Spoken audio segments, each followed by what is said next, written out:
And what syndications actually allowed me to do, without trying to sound like an infomercial, is I basically rotated all my money out of stocks and bonds into passive cash flow through syndication, starting in 2002 after the dot-com crash. And by the time 2007 rolled around, I had a last straw moment in the corporate world with one of my managers. I was working actually at Toyota headquarters, not too far from here in Torrance.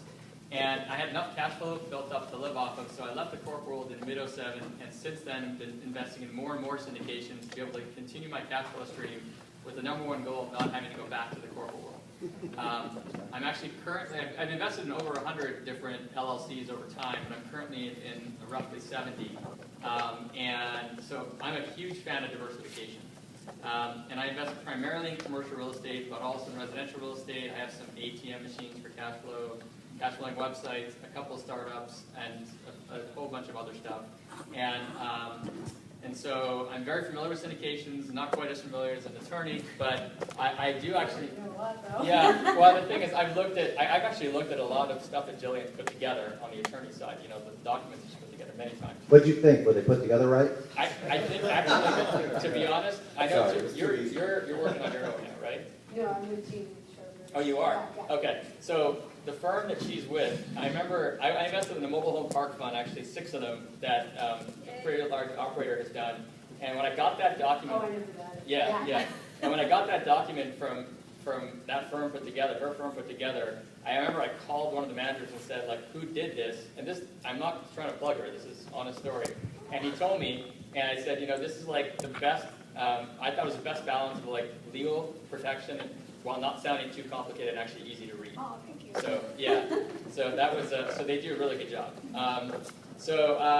Anyway, so I've invested in many syndications. I'm actually an advisor for Realty Mogul, and I've been an advisor for them since just before they launched. And I'm, you know, I can tell you that passive cash flow has completely changed my life, got me out of the corporate world, gives me a lot of freedom. I work very hard in long hours, but still gives me a ton of freedom.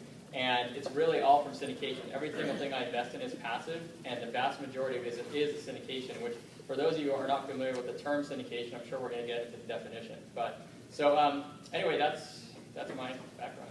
Also, I should say I manage an investor group for people who invest in passive cash flow as well, but most of the investing I do is just for myself, just trying to find more opportunities. So, Jillian? I don't know, Jeremy's like my new hero. Like, who doesn't want to passively invest in deals? Well, I don't know how passive it is when he reads like 300 pages on these PPMs multiple times a I week. know. So. That's because seriously, you could like be lying in bed with a cup of coffee reading private placement memorandums and call it a day. He says, I do not do that. at first I gave him some hell for not reading enough books, but then I realized how many syndications he reads, and I'm like, okay, you don't pass. You know? My name's Jillian Sidoti. I'm with crowdfundinglawyers.net, and we only do syndications. That's all we do. And I put my money where my mouth is. I've invested in quite a few deals myself. I've invested in quite a few crowdfunding platforms. Some have worked out great, some have not worked out so great. And maybe we'll get into that a little bit tonight on what works and what doesn't work. And that's pretty much it. So, Jillian and I reconnected at a mastermind group called the Collective Genius that is probably one of the most powerful mastermind groups that I've ever been to. And if you are a top-notch investor that is doing a lot of deals, I'm talking, you know, more than 50 a year, come talk to me and I'll share with you guys the information with that group. It's changed my life dramatically. well, it's a bunch of very smart people who all have reached a level in their investing career that they now not just want more out of their business, but they want that. What I get out of that group is that they want more out of life, and that's really so. Yeah. They raised over $130,000 at night for charity last time we went. It was unbelievable with the amount of power in the room there. All the dress-up people as trying to dress men up as women and getting to pay for whoever got to dress them up. It was pretty fun. You know, and they're all good friends saying, "Oh, I get to go put makeup on you. That's $3,000." You know, no problem. You know, so it was pretty amazing when you see the power of that group. It's unbelievable. So, Hunter, what about yourself? How's it going, everyone? Name is Hunter. I'm a full-time investor. I've invested in virtually every type of low-risk, cash flow-focused real estate transaction that exists.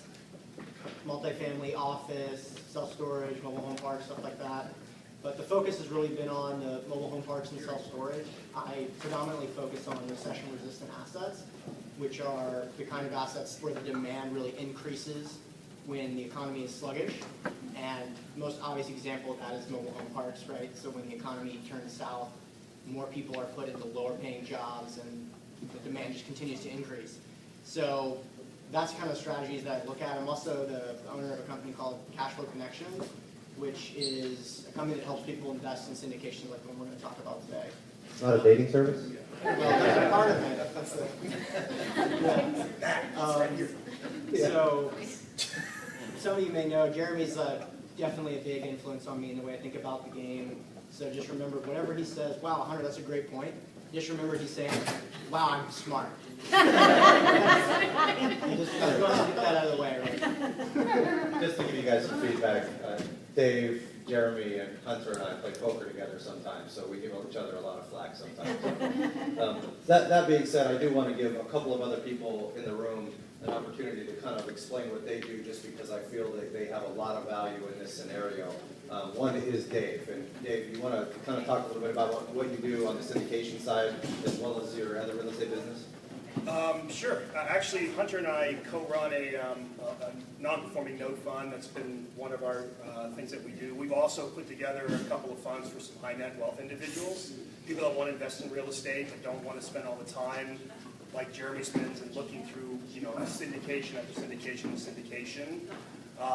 We invest in all kinds of things, but from a syndication standpoint, that's the type of stuff that I'm involved with. And my daytime job is a realtor. My other daytime job is as an investor.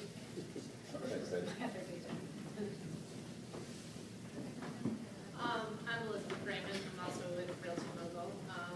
I have done 2 REITs. So first REIT was a private REIT, and the minimum investment was $250,000. That was at my prior company.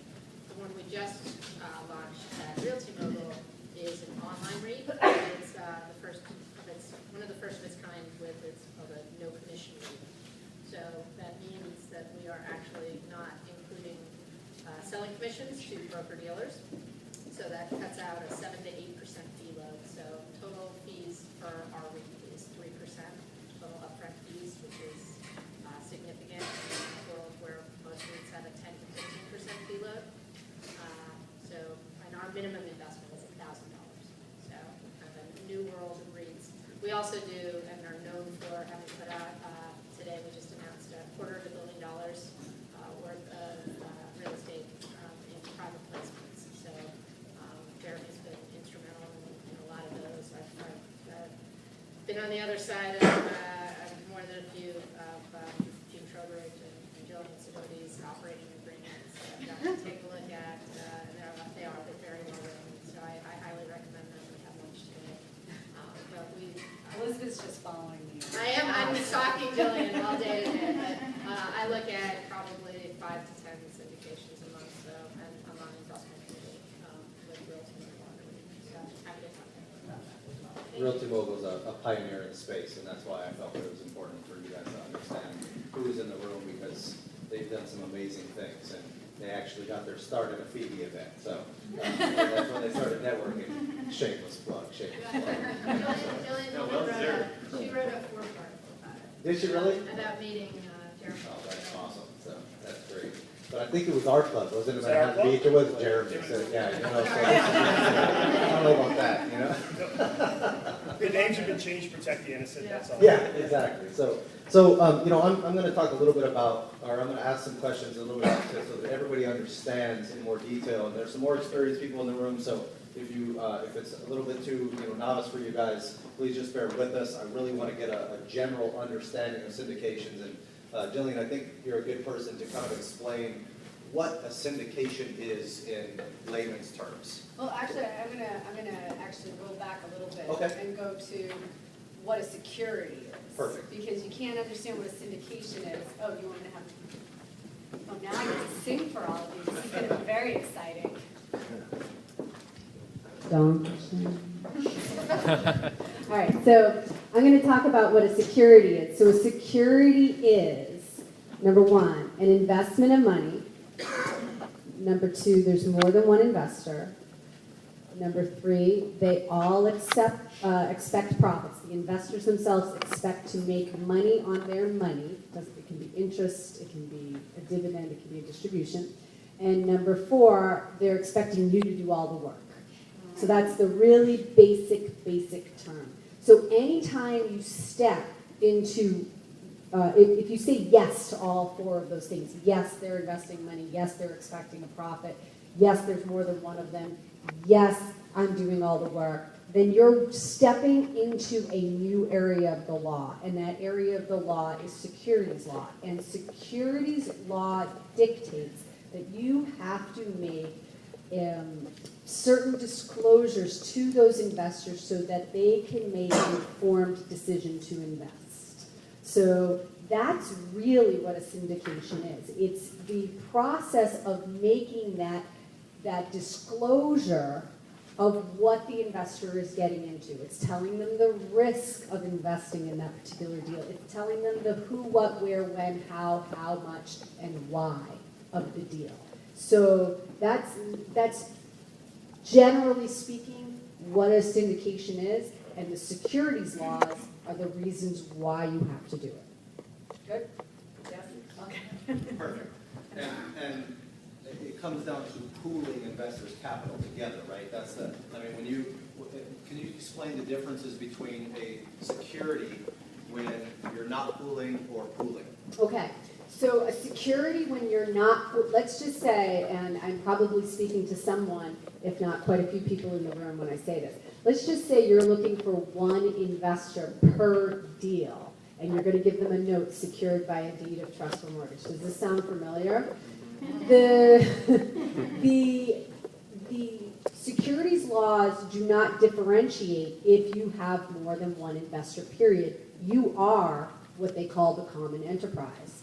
So, and by definition, a deed of trust or mortgage is an asset-backed security. So what do you owe the investor? You still owe them that same, not the same disclosure, but you owe them some level of disclosure in telling them what it is that they're getting into, knowing the terms and conditions, and perhaps, it depends on the state, you may have to make a filing with that state. State of California does not have such an exemption where you can just ignore securities laws altogether.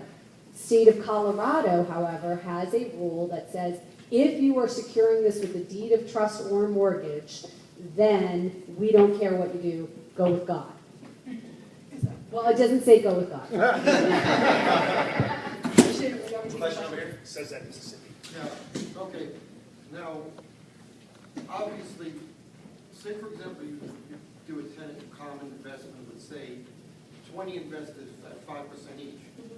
They're on the deed and title for real property. Correct. Okay, and that can still be security? The SEC has made it very clear that tenant in common investments are securities. They've literally sent out rulings specifically to tenant in common investments. And does it have to do with management control? Is that why?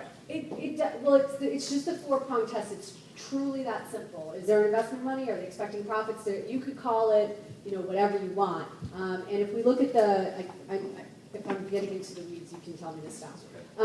If we look at the founding securities law case, that was a real estate case. It was a farm. The farm was subdivided into 1-acre parcels. The owner of the farm said, I'm selling each parcel of land. So he sold each parcel of land and said, now I'm going to farm the land for you. I'm going to get the profits from farming that land. They were oranges. And then I'm going to give you the profits from farming.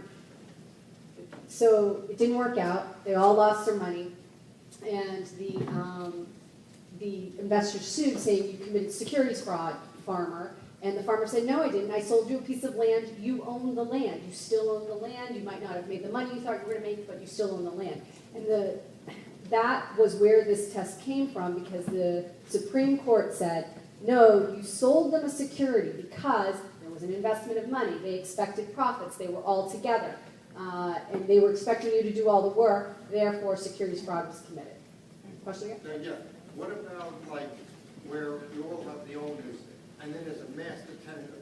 asset manager is charging the master lease to pay out the rent. Well, somebody's in charge of that security Right. there somewhere, so somebody's responsible for that security. It doesn't matter how you slice it, if you pass the test, you gotta go to the next step of looking, how do I now comply with securities law? But isn't it true if it's master lease that they owe you the money even if they don't collect the dime rent? I don't know. I'm gonna leave it at that.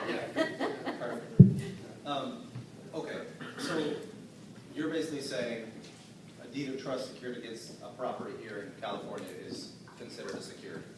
Well, it can be. Can be. Yeah, it can be if you're doing it over and over again. And the great thing about California is they have forms that you can get from the Department of, it's either the Department of Business Oversight or the Department of Real Estate. If you really wanted to do your own legal work, they have pre-made forms that you could actually make this disclosure to your investors. But it only works with California residents with California properties. So if you're doing properties elsewhere, call me and I'll try to lead you in the right direction. It won't work that way. Moral of the story is talk to an attorney whenever you're investing in. Yes, always talk to an attorney. Where is this? Where is this? People don't. Department They of Real really Estate, I don't, think. and it's important to do that. It's really, really important to talk to any attorney that you have about securities laws when you're investing. So that being said, let's talk about the fun part. Let's talk about the assets and the types of assets that you normally see in a syndication or a private placement. Jeremy, can you talk a little bit about what types of assets you specifically like to invest in and why you invest in those assets? Yeah, that's a. Yeah, I know. It's all. It's going to be a long answer. So here's what I would say. Real estate goes in cycles, and what I personally do is I try to follow what makes sense in a certain part of the cycle. So I'll give you some examples.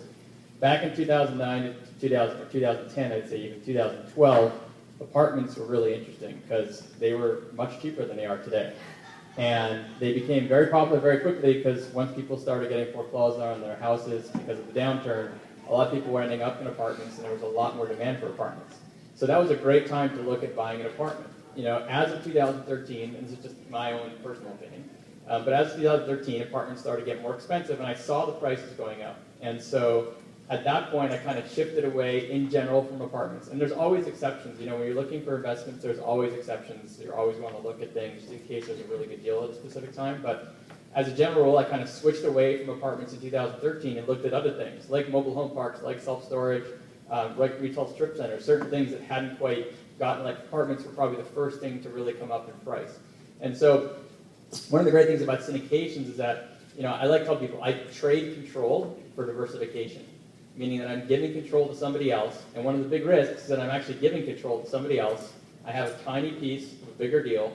My vote, even though I do have certain voting rights, and it depends on what the documents allow, usually means that it's not very consequential. Like if I have 1% or 2% ownership in something, my vote's not going to be very consequential. So I'm giving up control in exchange for diversification. And that diversification allows you to put small pieces of money across many more assets. So I have the ability, because I invest in syndications, to be able to go across whatever assets I think make sense at any time. I don't have to be an expert at all in that asset. I'd like to know, it's good to probably know enough about that asset to be able to evaluate yourself, because you can't just trust that somebody knows what they're doing necessarily. But the bottom line is that, I'm heavily diversified across all different types of things, almost any asset class that you could think of in major commercial real estate because of that. And so that's what I do personally.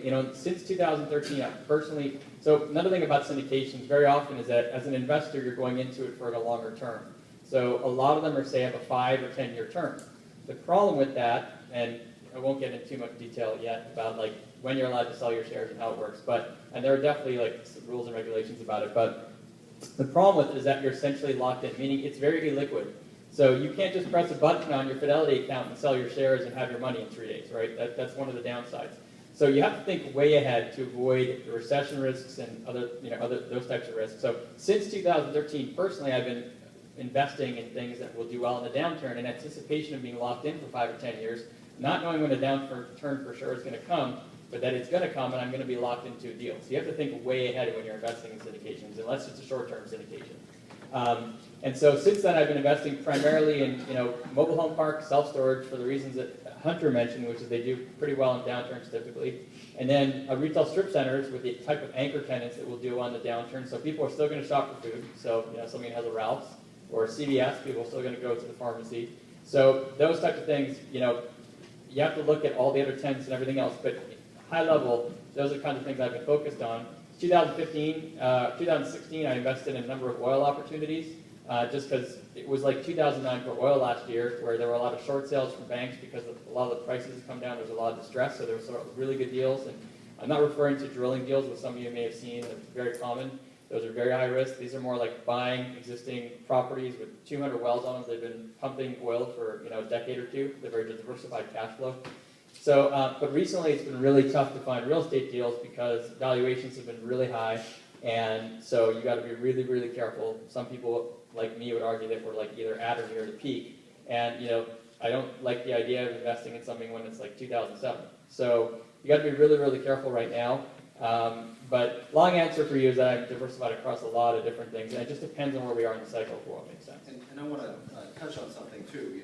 When you're actually investing in these syndications and you're looking at the types of assets to invest in, the mobile homes, the self-storage and things like that, and multifamilies, and like Jeremy said, I think it's really important to look at the timing of the market for sure, to understand what may happen with that asset class, 3, 5, 10 years down the line. Because if your exit is in 7 to 10 years, you want to understand what may happen in that period of time that may change your perspective and your returns. And there's also different philosophies when you're investing in this, depending on what your experience is and what your take on the overall investment is. For example, Jeremy likes to invest in assets that are already cash flowing and performing, that have upside potential to invest in because it's more of a stabilized asset.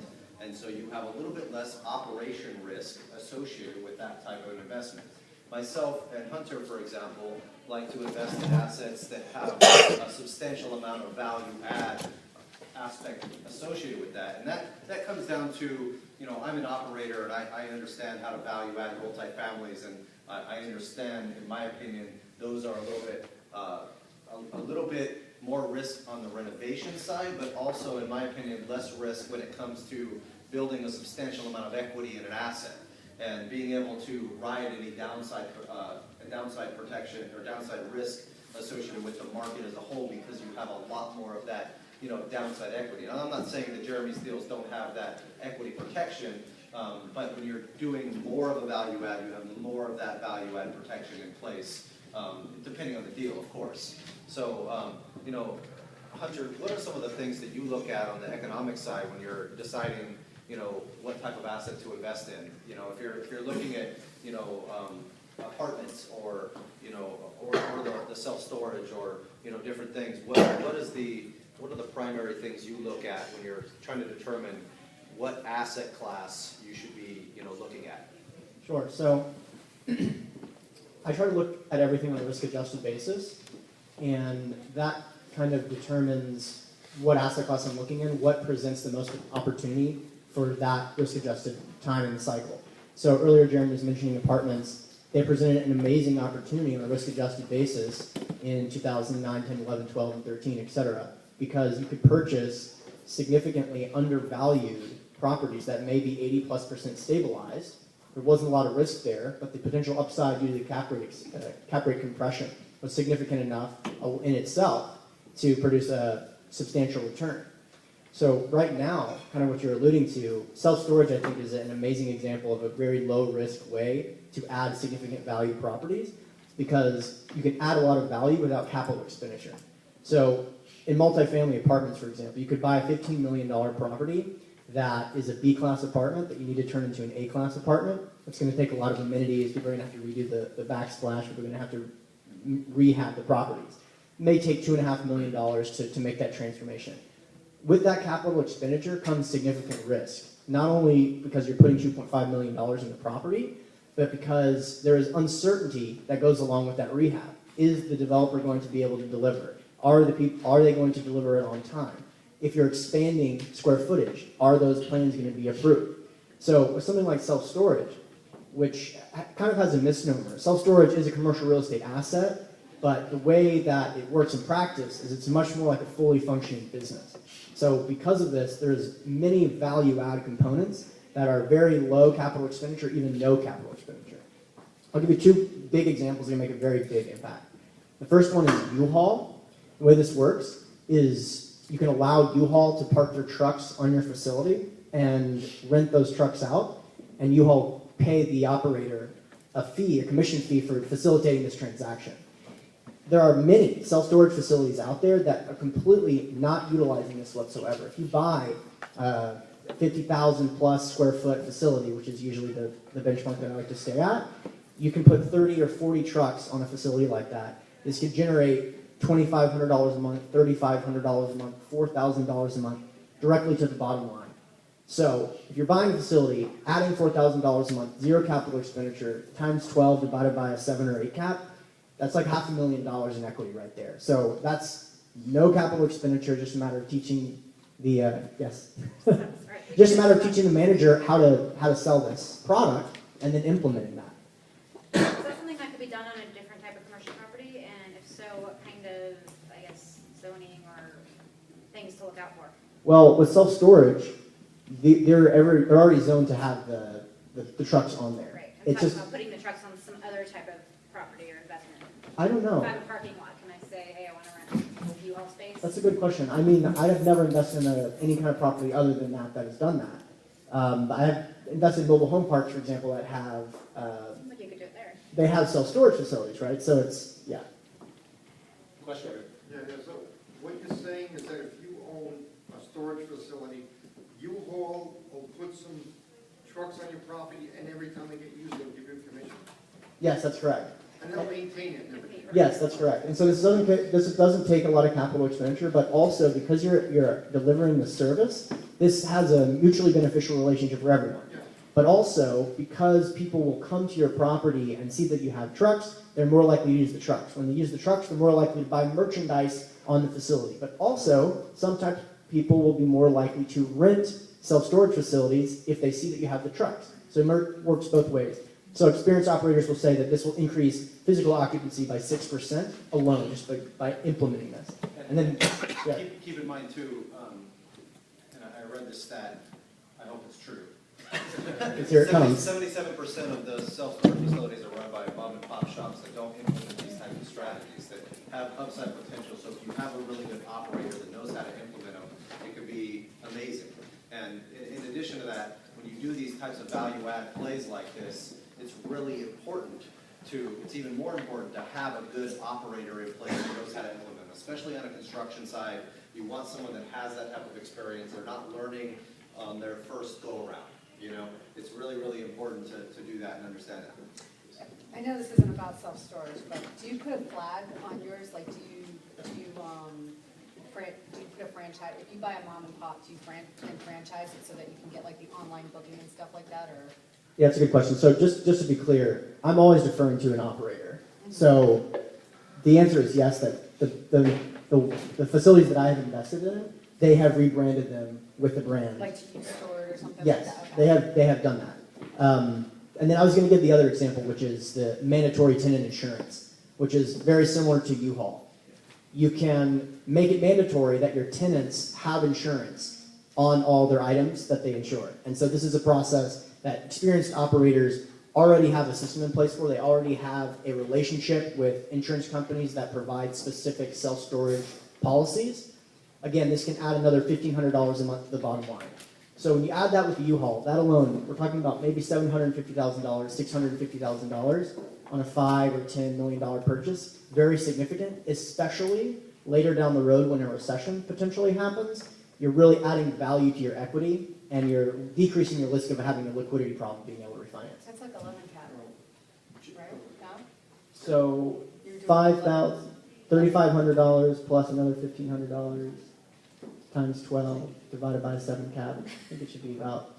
Does everybody understand that, what he's talking about? So basically, you increase the cash flow, which is multiplied by 12 months, divided by your cap rate, is your increase in value, basically, on that asset. It would probably be helpful for some people in here to define cap rate. Okay. So cap rate is basically your net operating income divided by your purchase price. What's net operating?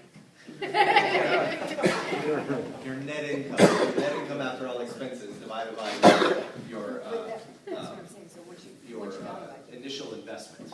So if Oh, I see, I understand. if you're increasing your cash flow by $10,000 a month, Yeah, that's correct. and that's $120,000 a year, and comparable properties are selling it, you know, if you bought it all cash, it would make 8% on your money. That would be an 8 cap without any financing.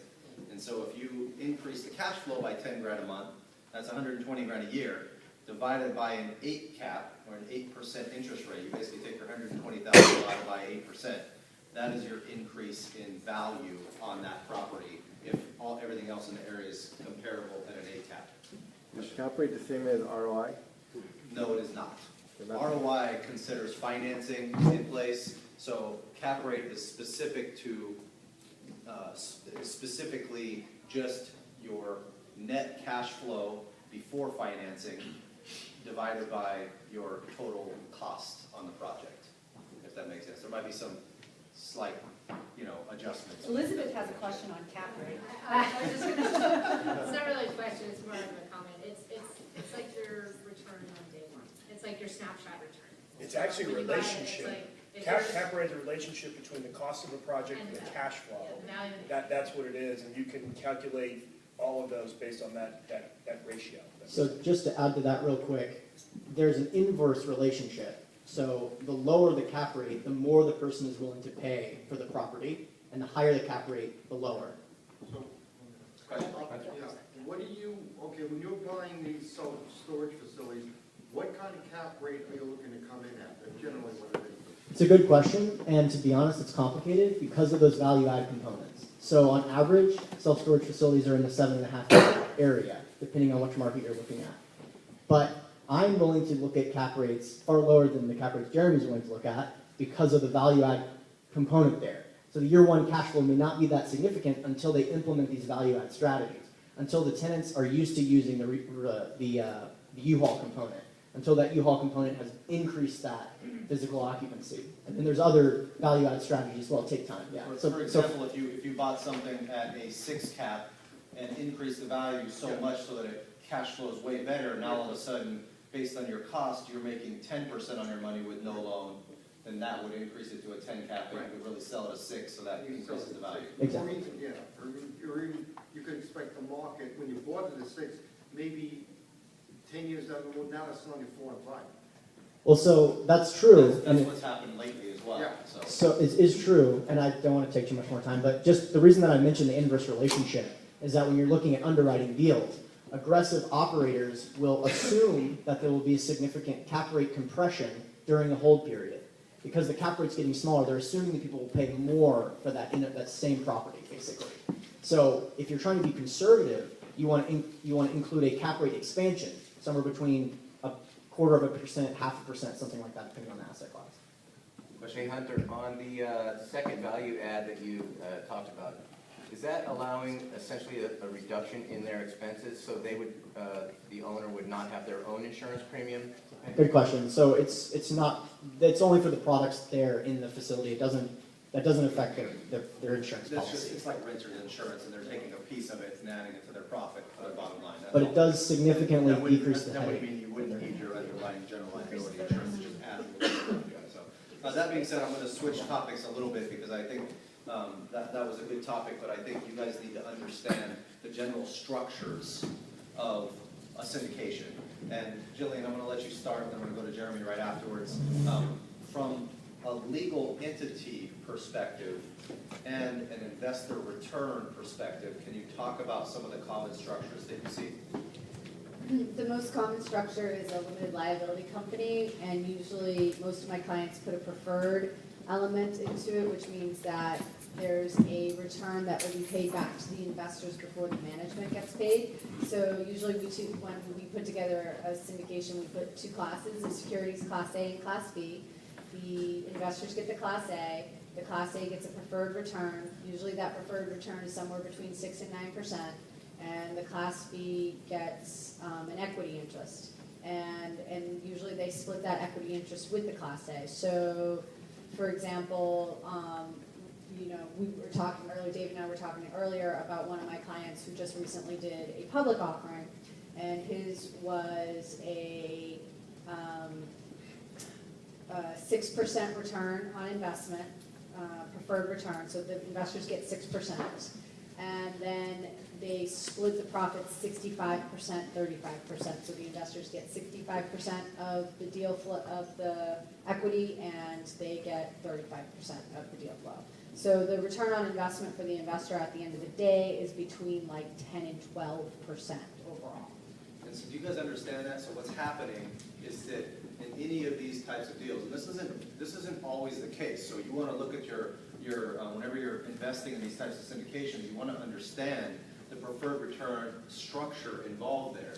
And what happens is, in a preferred return, the investors are getting paid first. So that means the operator does not get paid until the investors make at least that preferred return level. And normally what we see is around an 8% type preferred return on average. It can be lower or higher depending on the asset class and the risk involved and things like that. But what's happening is it aligns the investors and the operators' interest, because the investors get paid first, and if the operators don't make enough money, they don't get paid. Now, there's other problems with that, where sometimes there's assets under management fee, and there's other issues involved where they do get paid anyways. And so you want to look at those things and how the operator gets paid in those structures. Now, I have to, full disclosure, and this is why it's great that Jeremy and I are both here. I always represent the issuer.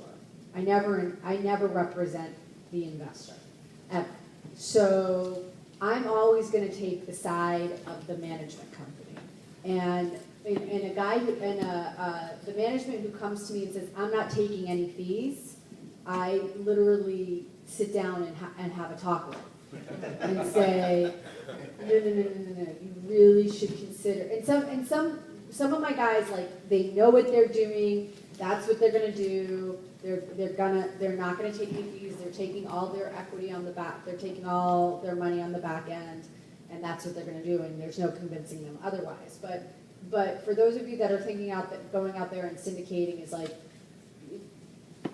it does the investors no good if you are financially struggling personally, right?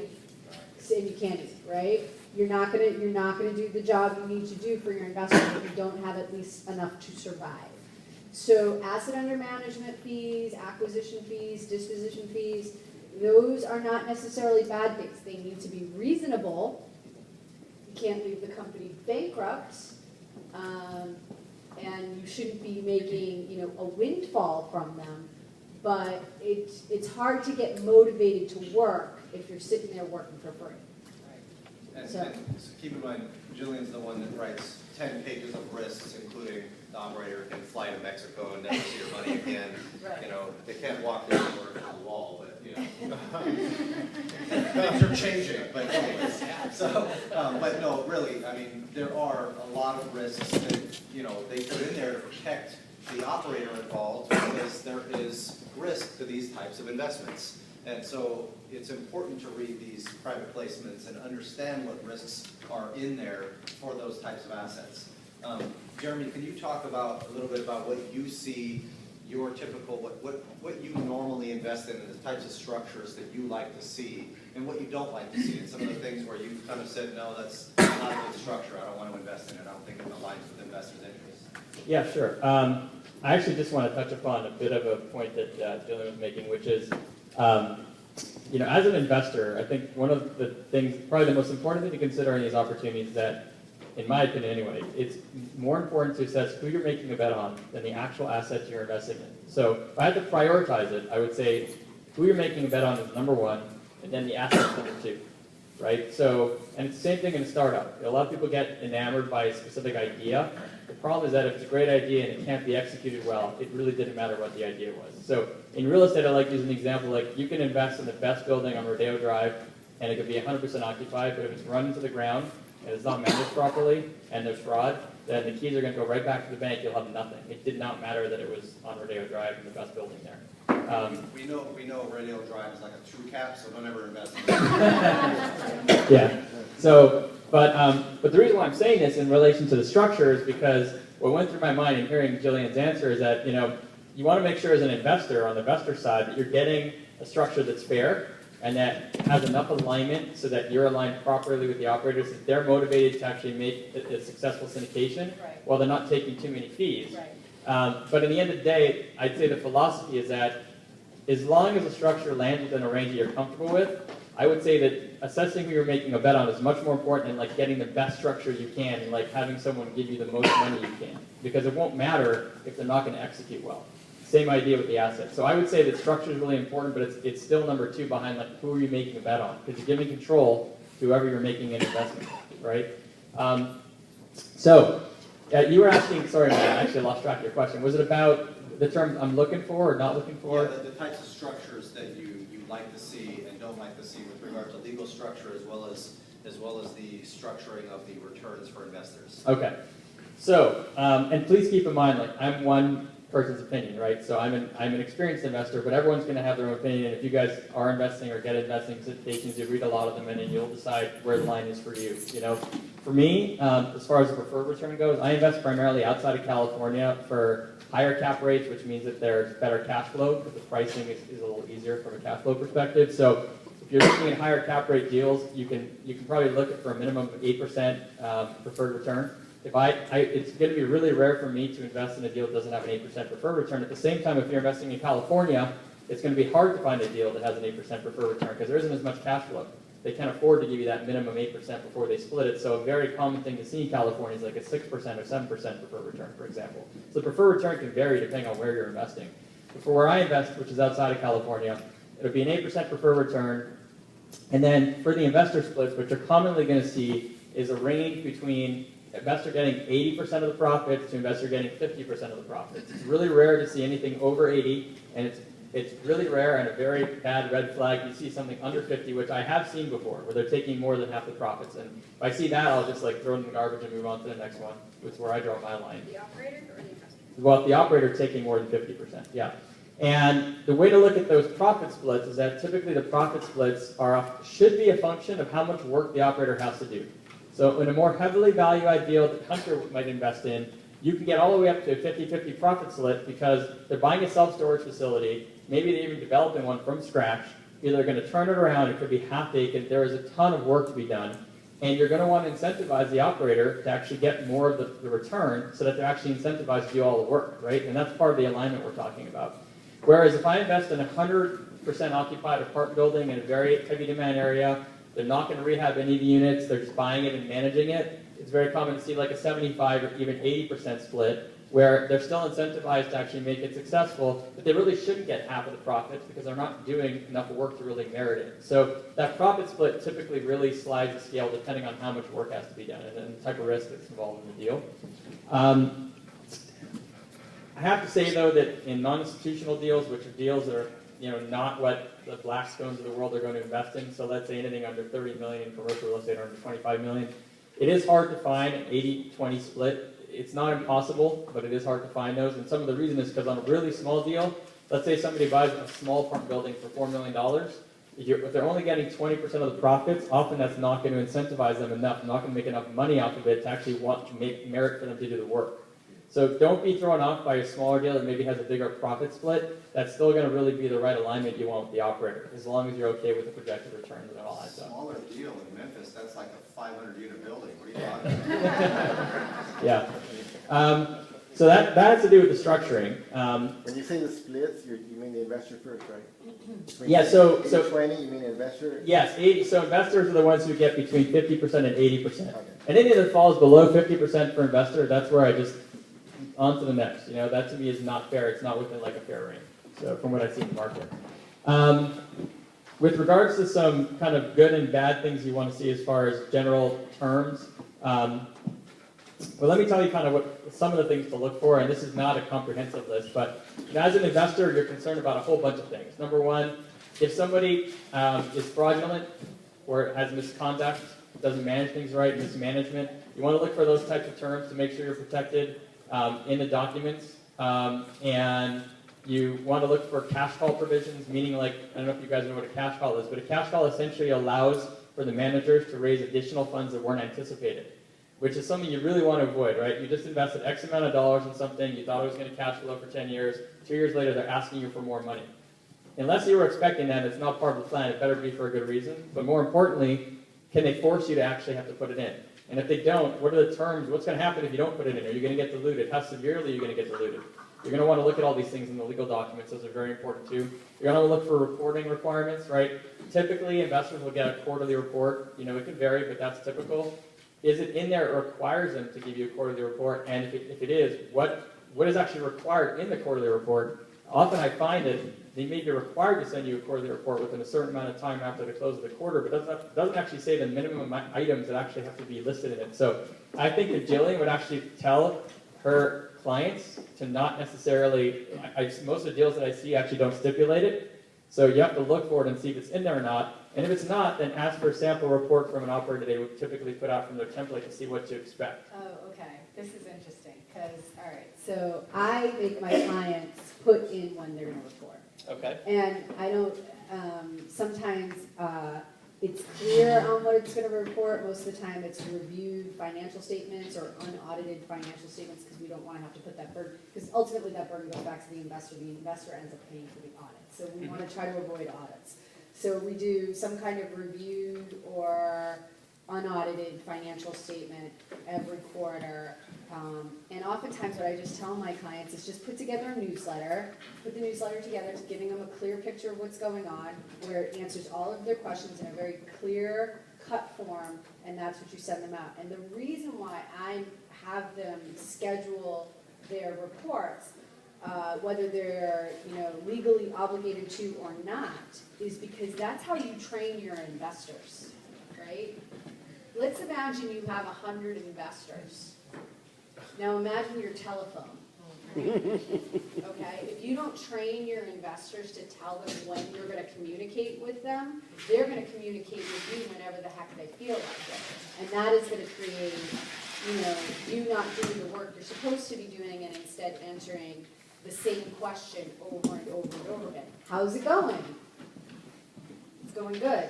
Wait till the quarterly report. So this way you train them, you condition them to know this is the quarterly report. But then once you tell them that that's what you're going to do and the fashion in which you're going to do it, whether it be a webinar or a newsletter or something more formal, they know, maybe you do a teleconference, they know exactly what they're going to get, when they're going to get it, and what questions it's going to answer. And that way, they don't need to pick up the phone. They don't have to call you.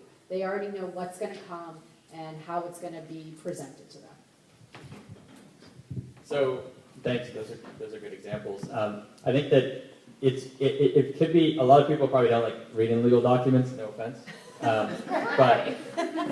And what's interesting is that once you read enough of them, I call them cookie cutter, right? Because you're actually looking for 10 or 20 things, you kind of go searching for it, and the rest of it just is legal stuff that is interesting, but, Oh, you're being kind of Interesting. like, talking about use of the headings and how they work in the document and all this other stuff, you just don't need to read that part, right? I mean, you should read the whole thing, but eventually it becomes very cookie cutter. But the point I'm trying to make is that it's really important to read the legal and to read every word of it. I'm going to give you some examples of stuff that I've seen that's actually real, and if you don't read it, you would never know. Like, I remember once I saw a deal that, with the cash call provisions, that the cash call can happen at any time, and if you do not send your cash in, it was within like 5 or 10 days from when they asked for it, you'd actually lose half of your shares automatically.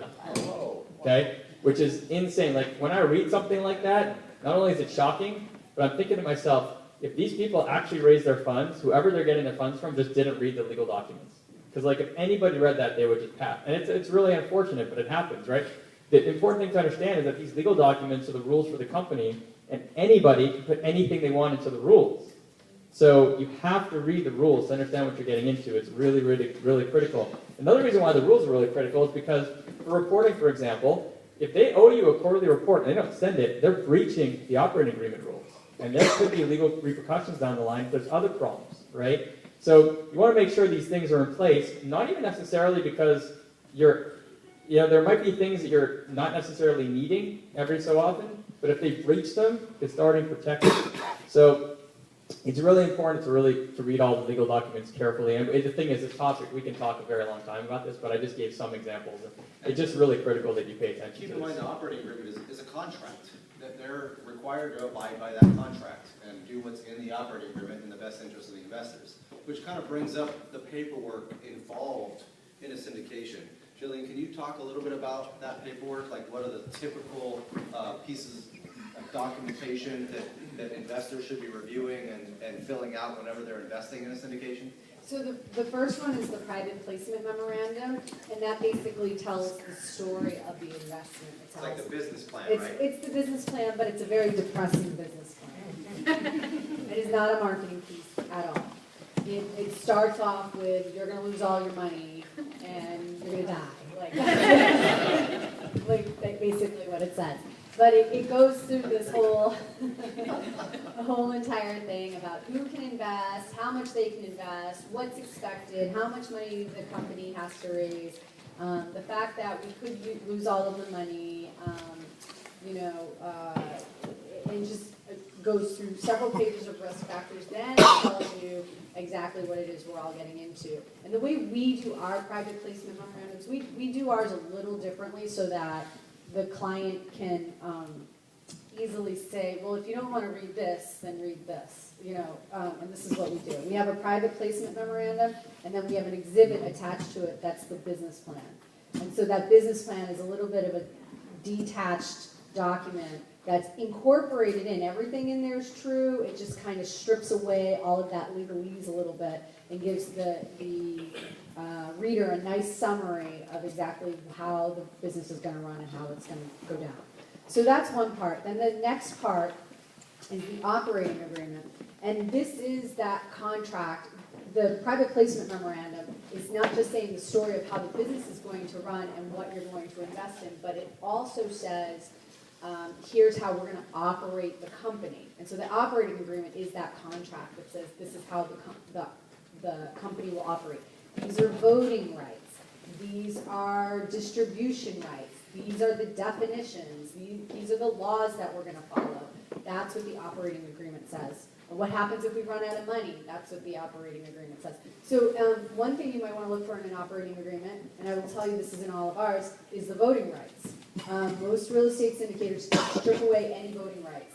Realty Mogul doesn't. We do. Realty Mogul gives you your voting rights. I have all of our operators strip away every scintilla of voting rights of the investor. Why? Because we don't want to have to call the investors every time the wind blows and say, can you help us make this decision? You're there, they're trusting you to make the decisions. So the one thing that they can vote on, well, there's a couple things that they can vote on, like closing the company down completely, but one thing that they can vote on, and they have to have 75% vote for cause, is to remove the manager, and that's it. Everything else gets decided by the manager. They're basically hiring you for their investment. So that's something you want to look for. And that's really important to understand. When you're investing in a house or an apartment building or something like that you are controlling, you have the control. You can make these types of decisions. You can actually take action if there's an issue.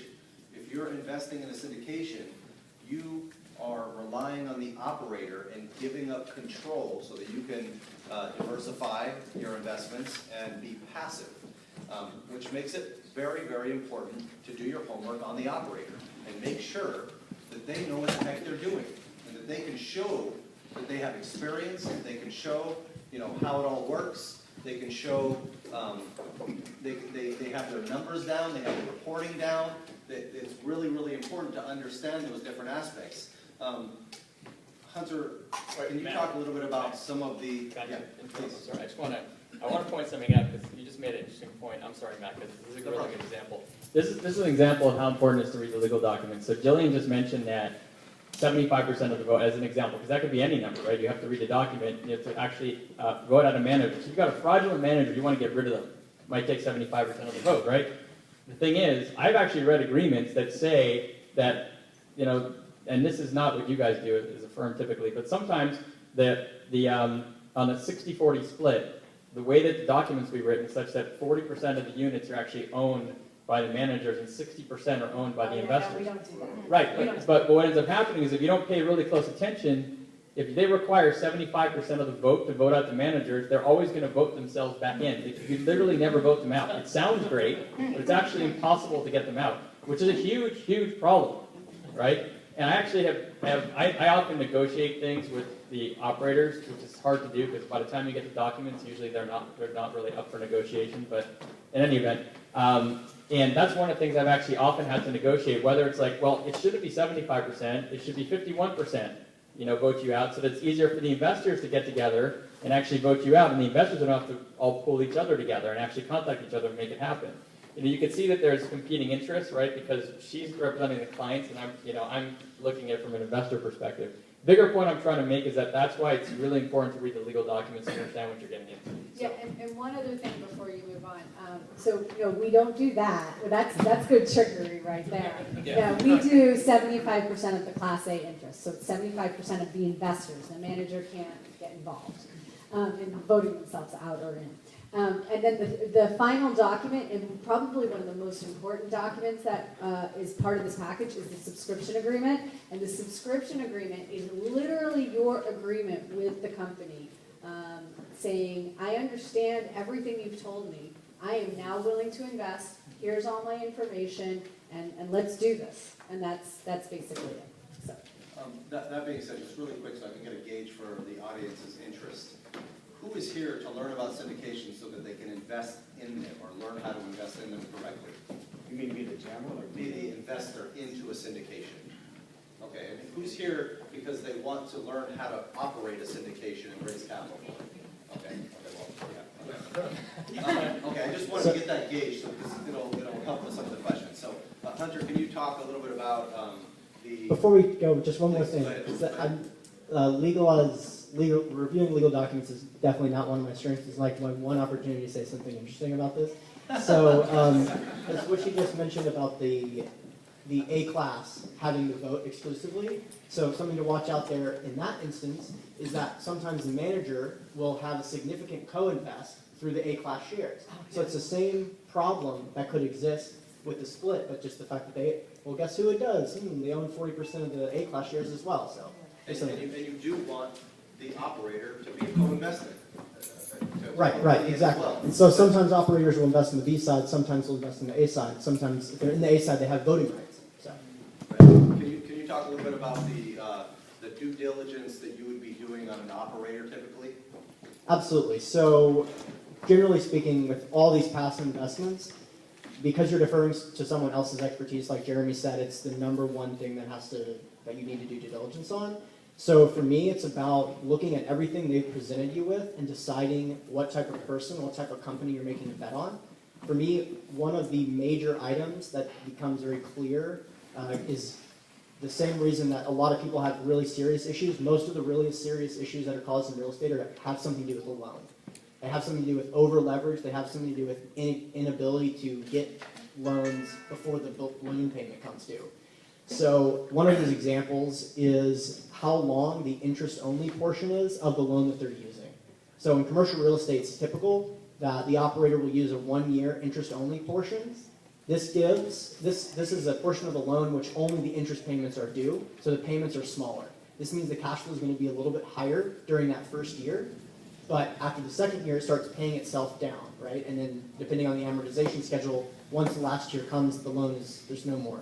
This is Now- where there's a commercial loan involved plus investor money, right? Is Yeah, what you're saying. yeah. So suddenly, they have to the operator has to find themselves with a way to pay a bunch more money than they were originally, which could Yes. be scary. And that loan definitely adds risk. To understand the terms of that loan is really important when you're analyzing these things. So, question? Yeah, do any commercial, was all commercial loans I've been involved in syndications go no more than 10 years? Is there anything go more than 10 years? No, there's some that go in perpetuity, and then they have a redemption policy where you can move them out. So. Yeah, the oil opportunities I invested in were all meant to go 15 years, and they may even go longer. The investors may decide, because that could go on for 30 years. I'm talking about extracting from the land, it could go on for decades. So, but typically, I find it 95% of them, probably even more than that, you'll find maximum tenure because investors don't want to go into the unknown for so long typically. So, for 10 years and then they have to retire. yeah. Got another question here. Yeah, active versus passive investment, that seems to split hairs if it's a security or not in some cases, or could it? And I have a scenario for you in a limited partnership that I'm a part of that may bring to light a couple of interesting things. One you brought up was, somebody brought up the loan. So all of our partners are on the loan, except for one. Actually, his IRA money's, moved into it. So, but all of us are on the loan. The other thing is all of us will have the option, and all of us happen to have contributed money in the form of a second loan at 8% interest comes back with terms, promissory notes, not recorded. Does that also maybe make it more of an active, or is it an active participant at that point, or could these people can be considered passive? What creates the passive? Are they limited partners? We are limited partners. So by definition, you're limited. You're not supposed to be having an active role as a limited partner. So what is an active role? Day-to-day operation. Would I describe as an active role being a borrower or a lender to the partnership? So again, it's really, is that my phone? I'll get that. I'm sorry, it's ringing. I'm like, who's got their phone? Oh. You know, it's your kids saying, I have an emergency. I used to call my mom and say, I have an emergency, I can't find my basketball card. It's gotta be that. Oh my God, they know better. Wow. So it's really about, are they involved in the day-to-day operations? And the SEC's onto you, they know if it's superficial or not. So sometimes these hypothetical situations make me nervous because I'm about to step in something where I don't know all the details. So are we looking for problems, or is there a problem? I want to know if this is a small partnership. Yeah. None of these syndicated security issues are expected on this, but for future understanding, if we're getting to bigger deals, all the partners have walked the property before they decided to buy it. Sure. They will read the reports. They are involved in emails.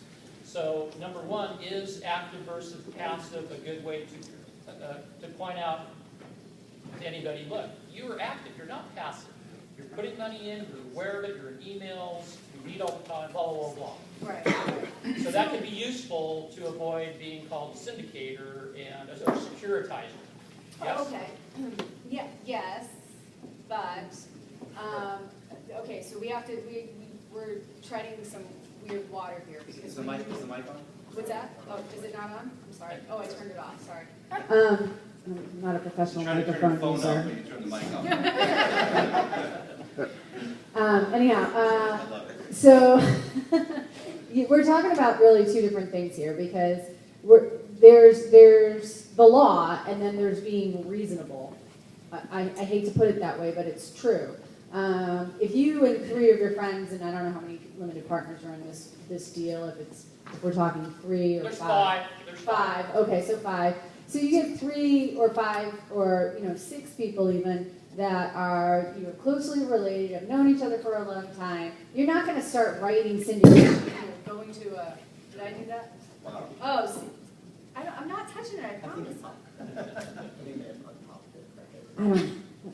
Anyhow, my point being that there's got to be a voice of reason there. You're not going to go to a securities attorney and spend $10,000 to $15,000 on putting all these documents together when it's a group of you. You know what the deal terms are. You know what you're getting into. You know what you want to do. You're going to just sit down, put pen to paper, and get it done, and get the government, for lack of a better term, out of your business. But when you start bringing in strangers or people you don't know, or truly passive investors, and you've got more than 5 of them, then you're really kind of looking at an area where you've got to start saying, do we owe these investors a full disclosure? I would argue on another level, who's running the joint? The real estate broker is the general. Is the general partner. Okay. And he's the property manager. Okay. So if you have been disclosed about who those people are, who they are, and you know all about the property, and you watch the property, I would say the 5 of you have adequate disclosure. Where do you all live? Within 15 miles of each other. So you all in Actually the, 30, about 30. you're in the same state, right? Oh, yeah. And where's the property, in the same state? Right in Is it between, California? there's people in the South Bay, there's people in Orange County, it's right in the middle. Oh, see, then really you don't even have like a federal issue because the SEC doesn't care about anything that doesn't cross state lines. So either an investor would have to cross the state line or the property would have to be outside of the state, something to that effect. So now we're talking about a state issue. And to me, like, and I'm talking from only the point of view from the state of California, I can't speak to all states. But the state of California is not going to care about you, for lack of a better term. They don't have the time, the resources, the desire even to even investigate something like that for a moment. No, that doesn't mean that it's not a syndication, it just, or a security, that just. It's just a voice of It just reason. means that your risk is much lower in a situation like that if anything major happens. And you could make a reasonable argument, I think, if I was representing you, I'd make a reasonable argument, look, everybody knew exactly what was going on, they had all these opportunities to look at the property, they knew who these people were, you know, that's how I would. Thank you. Yeah. Yeah, so my question is going kind of the direction of getting an investment specifically for one flip or one build. So we're investing in North Carolina, we're fixing flipping out there, and we're building, and usually people are investing in each individual project.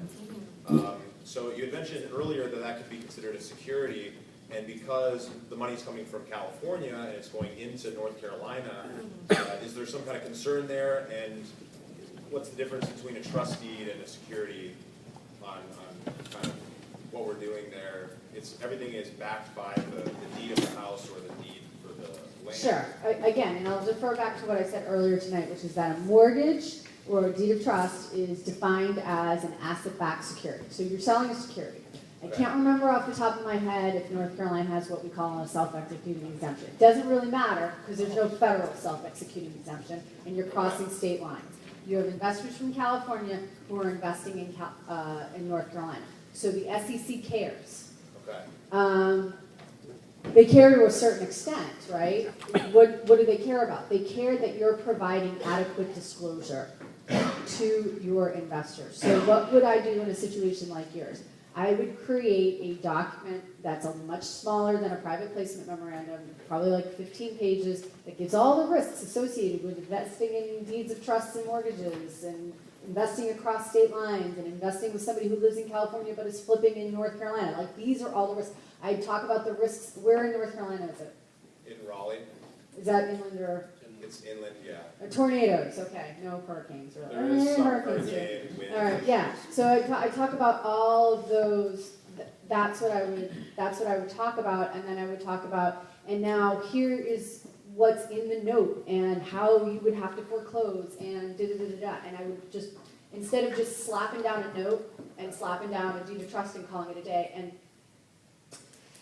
you know, these kinds of situations, when they're coming from a lawyer, talking about, you know, what you need to do without an example, fall very shallow. So let me make it a little deeper for you. I'm smiling at this, but actually I should be crying about this because this is a very sad story. There was a group out of Ohio. So somebody had sent me this like Ion 5 type newscast, right? There is this group out of Ohio. They were doing just that. Deeds of trust or mortgages secured by one single asset. And one of my clients said, check this out, and sent me this news report. And this was the story. A woman who had inherited a lot of money had taken a big portion of that money and invested it in one of these types of investments. Promissory notes secured by a deed of trust or mortgage in Ohio. And she had no business investing anywhere. Because a couple of months after investing, you know, projects move along, she goes back to the company and says, I need my money back, I have to pay rent. Okay, so you're getting where I'm going with this. So her solution, when they said you have to wait till the property is sold, we can't give you your money back till then. Her solution was to call like local eyewitness news, Channel 5, to, you know, the guy who goes after like Consumer Report type guy. Yeah, and so Consumer Report watchdog guy goes marching into this real estate office and it says, "Where's her money?" Like banging on the table. And they go, "Oh, well, she's not getting it back until we sell the property, and here's all the paperwork she signed." And they showed him the deed of trust and the promissory note. And we're, you know, and how does it conclude? We're going to continue to investigate this case, but in the meantime, the Department of Securities in Ohio has opened up a case against this group. That's the result of what can happen if you don't do it the right way. Kids, don't take money from crazy people. Don't, well, first of all, know your investor. You know, Jeremy's here talking about how he knows the companies very well that he invests in. Well, you guys need to know your investors just as much. This is someone you're going into business with, in a partnership with. That it's always that one little tiny investor that causes the most problems for you. So you need to know who that person is intimately. And that is kind of one of the rules. You need to have an intimate knowledge of one's financial ability to invest. That is the rule in California for selling private securities, is that you have a substantive pre-existing relationship, and that you have an intimate knowledge of one's financial ability to invest. And one way you can accomplish that is by giving them a questionnaire and saying, "What do you know about real estate investing? How much money do you make? Where is your money?" Like things like that. And is that intimate? Yeah, it is. Will people answer? Absolutely. If they are investors, they will know that that's the game they have to play in order to invest. And I think it's really important to understand these types of things. You know, even if you don't have it documented in detail, which you should, but to understand sophistication of your investor. I've fired investors in the past because they sign a lien release, send it back to closing, get the money back from the attorney, and then come and yell at my attorney and yell at me for getting their money back because they're going to lose a month's interest before I can get it reinvested. And I'm like, "You're done. You're not investing with me anymore because you're too crazy." Right. You have your money back and you're yelling at me. That's amazing. It happens. You know? It happens. So, yeah. And there's a lot of uneducated people out there that don't understand how the details of these types of things work. And the more you work with private investors, the more important it becomes because, you know, what is your risk if you deal with one promissory note for $50,000? You lose their money and you got to pay them back to $50,000. What if you're dealing with $10 million or $20 million of investors' funds? Can you pay that money back if something negative was to happen? You know, I mean, these are your risks involved if you don't document and you get in trouble for doing the wrong thing, you know? So, question here. Yeah, as far as the investor profile, typically in syndications, do all investors need to be accredited? Okay, so it depends. It depends on where you fall in the law. Are you crossing state lines? Are we using federal law? Are we using state law? Are we using a mix of the two? So, you know, recently, by recently I mean the last couple of years, there's been some new laws that have been very advantageous to issuers. The new crowdfunding laws, I'm sure you guys have all heard about. So I'm going to divide this into two different sections, and stay with me if you can. There used to be one rule called Rule 506, and then the SEC waved a magic wand and divided it into two pieces and said it's 506B, and I'm because she's smiling over there. 506B and 506C. Under 506B, as in boy, you can continue to take up to 35 sophisticated but not accredited investors. And of course, as many accredited investors as you want. The difference is there, you can't use any what's called general solicitation, which means advertising for investors. 506C, you can take all the accredited money you want, but nothing that isn't accredited, and then you can advertise for investors. So I could stand up here in the middle of the room and say, "Who wants to invest in my deal? I'm offering 8%." But I could only take money from those of you that are accredited. That is a super rudimentary way of putting it. There's a lot more involved. There's a couple of different rules you can invoke, but that gives you a good basic understanding. An accredited investor is someone who makes over $200,000 a year for the last 2 years or has $1 million in net worth excluding their primary residence. So just California does not make you an accredited investment. Okay? So, Yeah. question. Yeah, can you, now, are there circumstances that I've heard of where you can allow a certain amount of non-accredited investors in? Yes, Okay. So yeah, there's a couple of places. what is it, like 2%, 5%? And what's the drawback to that? I'm like, okay. Yeah. I feel bad because I'm like monopolizing the conversation. Well, going through your hour, you're cheaper here. Yeah.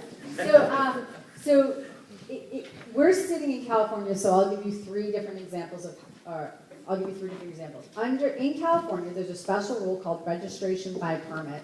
It's Rule 25.113. You don't need to remember that. Just remember the permit part. So if you want to invest in properties in California and get investors in California, then you can go to apply for this permit in the state of California and do just that, and then take all of the money from California that you want. It doesn't matter if they're accredited or unaccredited, you can take their money and you can advertise. So if I had a permit that I'm waving around from the state of California, and I stood in the middle of this room and I said, who wants to invest with me? You all could invest with me so long as I'm assuming you're a resident of California, okay? That's number one. And you're making the investment in California. And I'm going to make the investment on your behalf in California. Or 80% of my investments will be in California. Let's not get up in detail, sorry. So then the next one is 506B, which I referenced earlier. 506B is the federal group, up to 35 sophisticated but not accredited investors.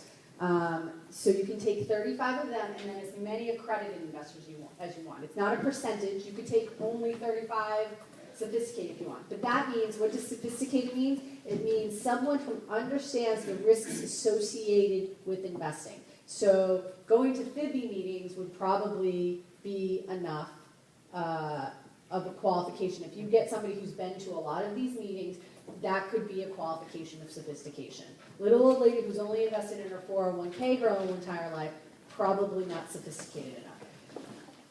And then the other way, and the last one I'll reference, is what's called a Regulation A+ filing. That's what the Realty Mogul e-REIT is. That allows anybody to invest anywhere in the country, no matter what their status is. They went to the SEC and said, SEC, we want to let everybody invest in real estate with Realty Mogul. And the SEC said, go for it. And that's what Realty I'm Mogul sure it was does. that easy, right? It was totally that And cheap. easy. So that's basically it. We got one more question and I'm going to move on. I have a follow-up on if you're a syndicator and you want to attract sophisticated investors, how do you avoid advertising so you don't cross that line? Okay, remember this rule, sorry. This rule with 506C is brand new. So people were doing it for ages before we came to this point here. I mean, I had a law firm before 506C for 8 years, so I'm pretty sure you could raise money that way. So how are they doing it? That's the million-dollar question, right? So I always reference a non-real estate company. I actually reference a publicly traded company that always managed to get investment dollars without ever talking about getting investment dollars, and that's Apple. How did Apple raise money? Does anybody know? Or how did they get stockholders? Now, I mean, I'm not talking about big institutional investors. Apple would go around and talk about how awesome their products were. They never talked about the investment opportunity. They'd say, look at the new iPod we have. You can put 1,000 songs on here. You can take it anywhere. It's this small. Look at the iPhone we have. It's the best phone on the market. Look at the new iMac we have. Look at the iPad. Like, that's always what they did. So they talked about the company, not the investment opportunity. And quite frankly, that's still the best way to market, is the company, what the company's doing. And any one of you in here can do that with whatever deal you're working with. Hunter did a great job with self-storage. Like, after he gave that whole thing about self-storage, and I don't even know if Hunter has anything to invest in, but he sat here and told you, if you just put U-Hauls on, you're going to bring your bottom line. I'm going to bring your property from a 7 cap to an 11 cap. in a matter of a year. That's phenomenal. Do you think Hunter can go around and tell that story and attract investors with just that story? That's without ever saying who wants to invest. And it really comes down to having a pre-existing relationship with those people and documenting the relationship over and over again, that you have talked with them, you have this relationship so that you can show that you're not advertising to just the general people. Like, I couldn't come up here and just talk about syndications, specific syndications that I'm raising capital for or something like that. I have to have a pre-existing relationship where we've talked about it. I understand their capabilities and the sophistication involved. Let's say, I want to know if this kind of falls under the same rules. Let's say that you're doing that. You're sharing your story. You're saying, you know, last year I only invested with private capital, and just so it's easier to know how I protect their money, like here's a paper showing how I do it. And then somebody hears that and goes and talks to their friend, and their friend's like, oh, I'm interested in knowing more about that. Like, is that kosher then? So in California, the way you can establish a pre-existing relationship is literally with an investor qualification form, which gets all those intimate details right there out on the table. So even though you have that form, I'm going to go back to my previous statement of still get to know your investor. You shouldn't just be like, oh, I got an investor qualification form. They look qualified. Let me take their money. That should not be the way Is there it like works. a time period that they suggest usually? So there is no statutory time period. There's a reasonable passage of time. So I've heard, you know, the 3-touch rule and the 45-day rule and all these rules, they merely exist as security measures. They're not real statutory rules. It's a subjective test, and the one part of it that makes it objective is that investor qualification form. So if anything I can encourage you to do is get investor qualification forms in front of you. Jeremy, can you talk a little bit about what kind of due diligence you do on operators? Sure. And actually, before we do that, I've been dying to make a couple of important points. I didn't want to sidetrack Jillian's answers, but so I want to go back to actually a point that was made before when we were discussing the 5-partner deal, and there was a mention that the partners are actually on the loan. And I just want to point 2 things out about. So for people who are looking on the investor side, not the operator side over here, 2 really interesting things about syndications. One is that it's very unusual that as an investor you're on the loan, meaning that, and on the loan meaning you're guaranteeing the loan. So one of the benefits of actually investing in a syndication when you're pooled together with other investors is that you're leveraging someone else's ability to get a multi-million-dollar loan you couldn't qualify for yourself, and you're also not, the recourse is not against you. So that's one great thing. I know there's probably exceptions, but I'm just giving the normal situation you're going to come across. The other thing is that as a limited partner, generally you're limited to the amount of money you invested, and you actually cannot lose more money beyond that. I don't know if you want to mention any specific examples, but that's the general rule. So even if there's a cash call, you can generally not be forced to have to put more cash in, and you're limited to the amount you invested, and the recourse is typically against the LLC that you invested in. Right? So in other words, it's in a company, the company can go bankrupt, the assets are within the company, that's what they're going to go after. So that's another benefit to being a limited partner, unless you have any other opinion. No. Okay, just wanted to hear from the attorney. So, anyway, I just want to clarify that for those of you who heard that before, because those are important features of this syndication. Okay, so you asked me about due diligence on the operator. Yes. Okay. Not just the operator, but an investment as a whole. Because obviously the operator is a very big piece of that due diligence. But if you're going into a new investment and you're starting to look at it, you may already have a relationship with the operator in that case, but a new operator, say, what are some of the due diligence steps you do, and then on the overall investment, what is some of the due diligence steps that you do? All right, I'm going to try and keep it less than half an hour. So, We don't have much time. yeah. So, the first thing I'll address is the operator. So, I would say the key to trying to figure out who you're making a bet on, at the end of the day, if you really want to boil it down, is you want someone who's conservative, who's going to underpromise, and is looking to overdeliver. And the reason why you want to look for that is because typically someone who's looking to do well for investors and build a long-term relationship with investors are going to try to underpromise, overdeliver, make the numbers look conservative so that they're overpromising so that you're going to invest with them a second, a third, a fourth, and a fifth time. I see sometimes, and it's kind of clear in the numbers, that somebody puts the deal together, the numbers look fantastic, people are enamored by the numbers, but But the reality is that they're completely overpromising, and in some cases, I would say the operator probably doesn't care. They just want to make their fees on the deal. They'll go on to next investors if they need to. You've really got to be careful for that, because it's a sign that either someone's not really caring enough to build the relationships with investors, or you're dealing with someone who just doesn't have good judgment. Either way, it's just not a good thing. So in the kind of core of what I'm always looking for, it's someone who's conservative, under promises, over delivers. I typically do not invest with someone unless they've done multiple deals, either themselves with other investors. I really don't like the way this sounds, but it's the honest truth.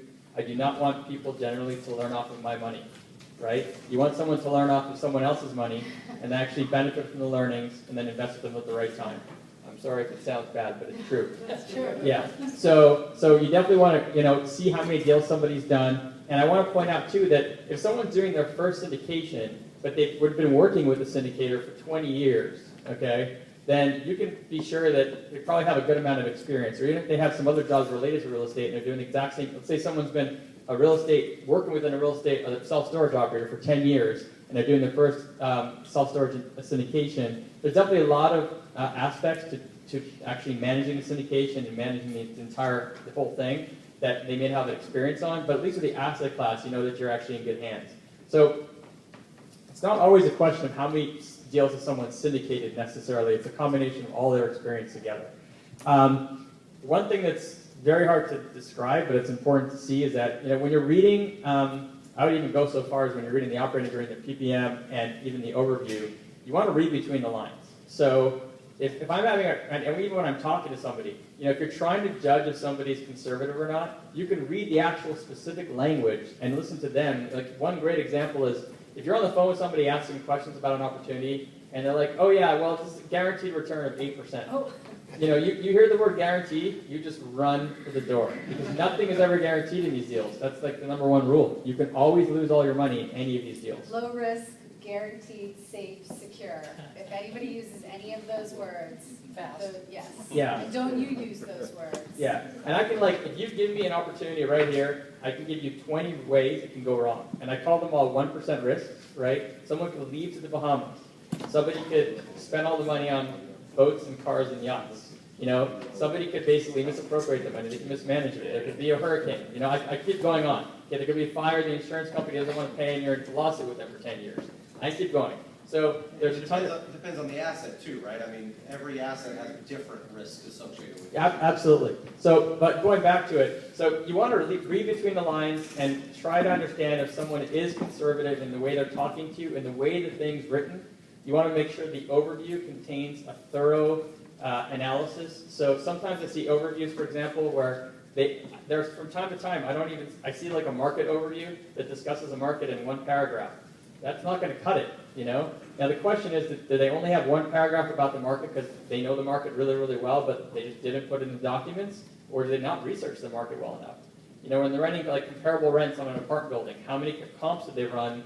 And are they applicable? Or do they pick the properties that are going to make the numbers look best? So in looking at these things, you're reading between the lines to figure out exactly who you're dealing with. Are they trying to pull the wool over your eyes and make a deal look good? Or are they actually doing the proper research, being conservative, and trying to set up a really good deal for investors? And I think it's important to understand too, who you're dealing with on the operations side by talking with other investors that have invested with them in the past, and understand from that perspective how risk adverse they are, if they want to protect investors. Really what it comes down to is protecting investors.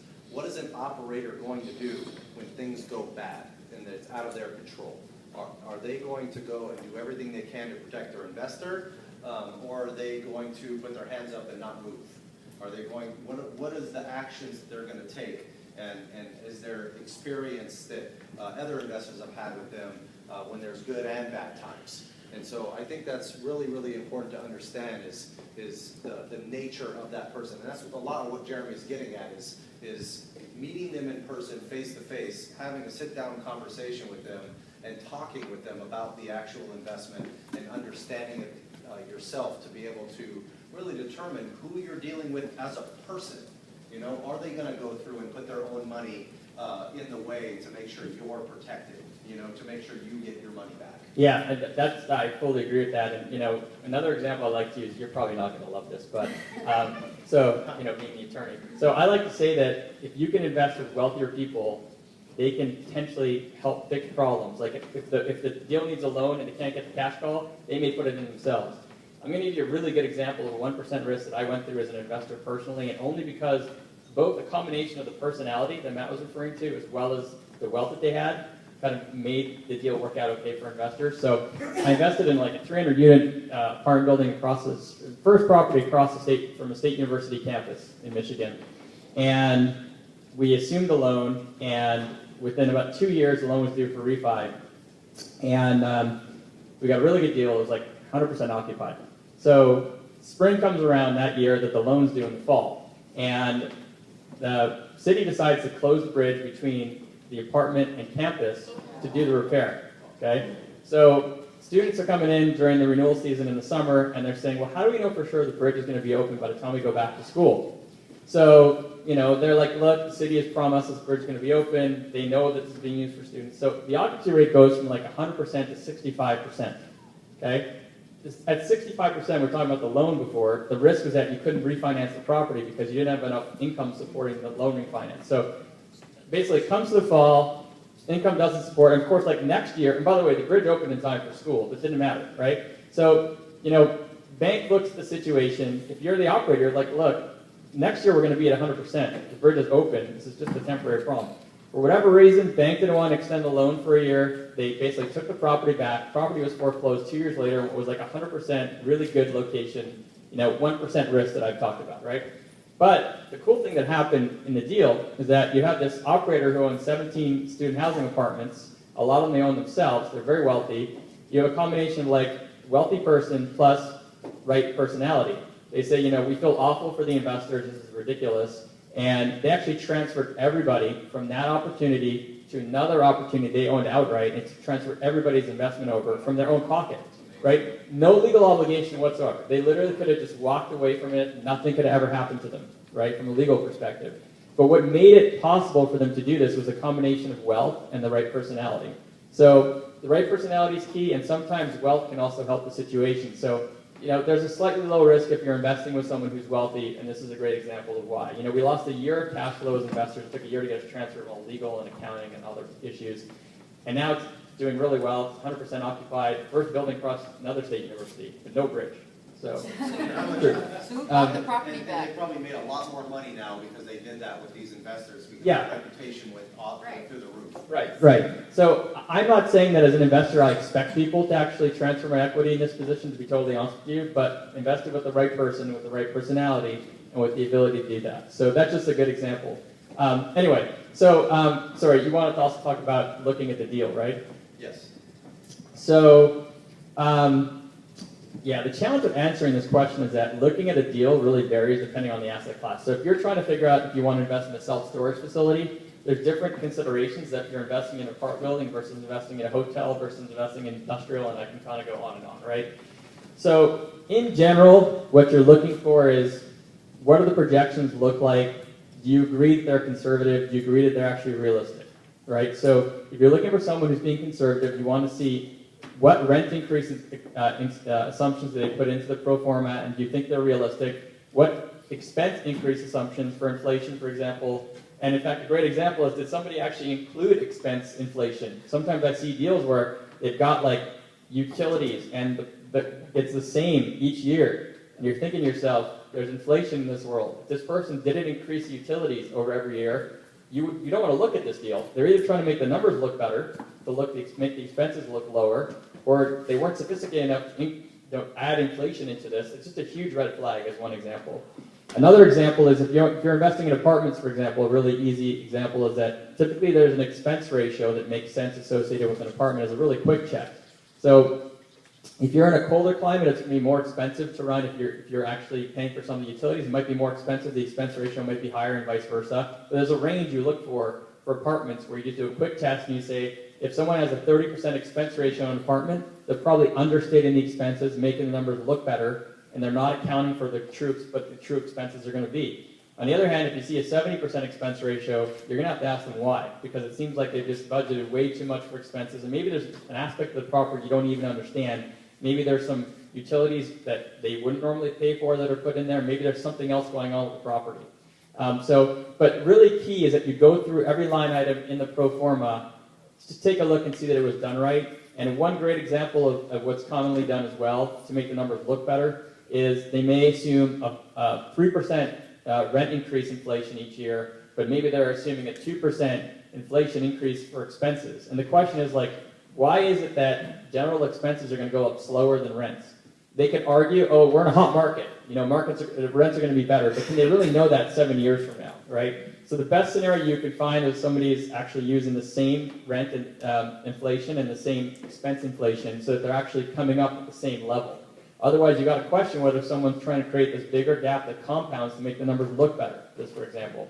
So there's a lot of other aspects. I just don't want to take all the time. There's a lot of different things you need to look at in the pro forma, but in the end of the day, again, what you're trying to do is assess whether someone's been conservative or too aggressive so you understand who you're making a bet on at the end of the day. And it's making sure, like, when you go through, if you were going to buy an apartment building, for example, yourself, you're going to go through every line item. You're going to go through the insurance, the property taxes. You're going to go through the vacancy rates. You're going to go through the utility bills. You're going to go through, the delinquency rates. You're going to understand every line item on the pro forma. And you want to make sure that the operator has a very good understanding and an explanation for those items they put in their pro forma, so that way you can understand that they know what they're talking about and they've done their homework on each one of those items. Just one more thing I want to add that's really important, which is, and this is the thing I actually see the investors do the least of, but it saved me a good number of times. I do background checks on the key managers of every single opportunity, and I shouldn't say key managers, really every manager in an opportunity. And it's really rare that I ask an investor if they did a background check, and actually what's really unfortunate is I can't remember the last time where I saw somebody go through either a fraud type situation, which I don't see often, which is good, but I asked the people if they did a background check, and I've never come across somebody who actually ended up the victim of like a fraudulent operator who actually did do a background check before. And so background checks are really key. There's various services you can use, and I strongly encourage it. I use a service called TLO, which is owned by TransUnion. The problem with it is that you have to have a real business with a real address to be able to get access to it. So an average consumer or an average investor who doesn't have a business that they run can't really get access to it. But there's other background check services as well. And I can't stress enough, if you do a background check and you see that someone's been sued by 40 investors or that someone's been in court 40 times or whatever, or maybe even been found guilty, you just want to, there's no reason to deal with it. Just go on to there's enough opportunities out there that if something's really questionable, just move on. It's not worth it. Jeremy can do the background checks for you for $50. It costs you like $8, so no. Just real quick on that same note, I just wanted to mention, like, if you're getting into a deal with somebody that you're both putting money in and you don't have experience with them, it's a good idea for both parties to do background checks on each other. And, go ahead, Dave. Actually, question for Hunter, because you guys haven't talked about looking at the property. Yeah. I'm curious, like, what your parameter is for when you want to go look at a property versus when you're just going to do due diligence and, maybe it's in North Carolina. Like, when do you want to go look at stuff and when do you just trust the operator? Yeah, sure. So typically speaking, because of the fact that I'm really cash flow focused, very little opportunities I invest in are located in California. So seeing the property is generally the last step on the due diligence process because everything else is so much more important, starting with the sponsor. So on a line item basis, like Jeremy was saying, if you can dictate or pinpoint, are they being conservative in their assumptions or not, that's the first thing. And the next thing is, for me, it's going to be somewhere a combination between the asset class, the market, and the property itself. And then going to see the property is really just a way of establishing that all these things are really the case. So meeting the operator on site, you're going to get to make sure that the operator, you want to make sure, if they're claiming that they own the property, you want to make sure that some people in the property know who they are.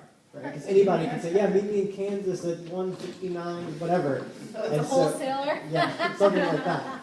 So that's just one way of validating that they actually own the property and that fraud is kind of off the table at that point. If they have gone through that step, there's just so many intricacies you'll know when you meet someone in person that the links that they would have to go to fool you to that extent and pass the background check, it starts to become very unlikely. I don't want to say on the risk, but it would be very unlikely at that point, from my perspective at least. The background check is key because It'll save you. anytime I've ran a background check on somebody because I was a little suspicious, there is a treasure trove of information. Another thing about the background check is that normal people don't like to be involved in litigation. Which means if there's a lot of litigation on this person's background check, they either have a heinous personality and they've been suing everyone, or people were suing them knowing they wouldn't win, right? Because people don't really make money in litigation. It's extremely expensive. So you have all these if you have seen that this person has been sued in small claims court for like $4,000 like 10 times, it's because they just continuously did bad deals with someone, with multiple different people. Yeah, I just want to add to the background checks 2 things that I like to do. First of all, with the service I use, I don't need to have someone's social security number. I need to have, I always ask them for their name, date of birth, and home address. I actually don't even need all that to match it up typically, but I ask them specifically for their home address, and if somebody's not willing to give it to me, then I probably won't invest with them. Just because you got to wonder what they're hiding, even though I can still track them down and figure out who they are. You wouldn't believe what you can find in this stuff. Jeremy will bring the hard hitters out to their house. You weren't supposed to tell anybody about that. TLO? TLO, yeah, but TLO, it's hard to sign up to, but if you can get access to it, it's really great. I mean, there's other similar services. Attorneys will do it too, right? Well, we used to. I don't know. I don't like. Yeah, I mean, yeah. Liability. When I run a background check on somebody, it's commonly 60 to 80 pages, okay? But a lot of it is actually not what you think. A lot of it is actually information about who they know and also people that live around them. I mean, you know, I can literally choose to actually, say somebody lives in an apartment building and there's 300 tenants in the apartment building. You can literally get the phone number and address and contact information for every single person that lives in the building as part of this report. If you want to contact them and find out about this person, it just includes it, just to give you an idea. So there's a lot of information in these background checks. The other thing I just want to mention about the background checks is that I like to always ask all the managers that I'm doing a background check on if they have anything to tell me before I run the background check. Always. Oh, and you tell them you're going to run the background. Oh yeah, oh no. Not only do I tell them and I ask them for their home address, but then I also say, is there anything I should know before I run this check? Because inevitably there are some times where something comes up on somebody. I mean, I remember one case where it was 20 years ago that somebody got arrested. So they got stopped and they had a weapon that they were transporting, but it wasn't. I don't remember the exact circumstance, but the type of permit they had wasn't right for where they were at the time or whatever it was, right? And it's like an isolated incident. And if they tell me what to look out for up front, then it's already telling you a little bit about the fact that they're not really hiding from it and they're willing to disclose some stuff, and it could actually add up to being okay. If you ran it in isolation, not only may you be worried about it, but you also didn't give them a chance to be up front. The worst thing that can happen is if somebody tells you there's nothing to look for, and then you actually find something. And at that point, if they're not going to disclose it to you, and they're going to try and hide from it and hope it doesn't come up, that's like the worst case scenario that can happen. That's why I asked. It's good for tenants too. What are you will you tolerate? Will you tolerate like a DUI? Will you tolerate like minor drug possession? Yeah, that's a great question. I think it's going to really depend on. It depends on how long ago it was, why it happened. I might ask them about it. Like I see speeding tickets all the time. Do I care if somebody was speeding? No. Do I care if somebody was reckless driving speeding, like twice the speed limit? I don't know. Maybe. I'd have to think about it. So it really depends on exactly what happened and. How about like a foreclosure that happened in 2007, 2008? No, a foreclosure in 2009. I mean, yeah. If it's a single-family home, they lived in it, for example, no. The population right there. But you know what? This is a really good point, and it's good that you're asking, because the point I was trying to make about asking them is that I don't necessarily have a zero tolerance. Like, things happen in life. You want to be reasonable, but you want to be sure you're screening people properly at the same time. I've definitely seen many foreclosures on background checks, and if their own residence, they bought it in 2005, you can actually, it comes up, it shows you how much the loan was. You can actually piece together exactly what happened. And if it's their primary residence, fine. But if they flipped 10 houses and they were all foreclosed in 2009, even though it was 2009, that's a whole different story. That's telling you something different about them. Or if they have bankruptcy, but it's due to medical debt, right? Then you have to find out why they declare bankruptcy, because they won't necessarily disclose that. There's different types of bankruptcy too. So yeah, I'm going to tell you right now, I've spent some time in bankruptcy court, and 9 times out of 10, no one's in there for medical debt. They're in there because they bought a ski-doo and an RV and insurance and, you know. Hey, Jeremy? We got a question over here first.